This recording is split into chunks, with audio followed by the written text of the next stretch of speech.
Yo, bro, I know you've tried memorizing stuff a million times, and somehow it just disappears. You read it, highlight it, even make those fancy notes, and then, poof, gone. So I got curious and dug into some science-backed tricks that actually help you remember. And today, I'll show you 3 reasons your brain forgets stuff and how to fix it. Stick with me, it's actually fun, I promise.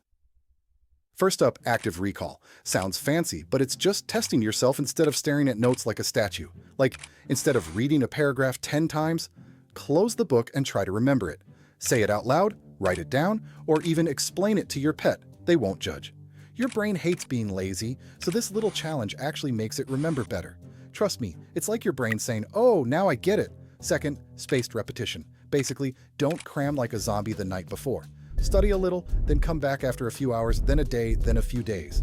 Your brain is secretly leveling up each time you revisit. Think of it like a video game. First fight with the boss, you die, but you play again, and finally win. That's how your memory works. Seriously, even my dog would remember tricks if he studied like this. And he's kinda lazy. Third one, make it visual and fun. Your brain loves colors, stories, and anything a little weird. Draw diagrams, make mental maps, or create funny mnemonics, like mitochondria. Picture it as a tiny power plant wearing sunglasses. Instant memory. Your brain's like, whoa, that's a movie I actually want to watch.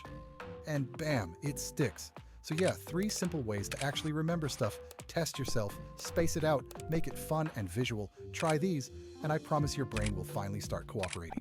Oh, and if this actually helped you even a little, smash that like button. It really helps me out. Subscribe too, if you want to see more brain hacks and study tricks that actually work. And yo, comment below your weirdest mnemonic or memory hack. I gotta see them, bro.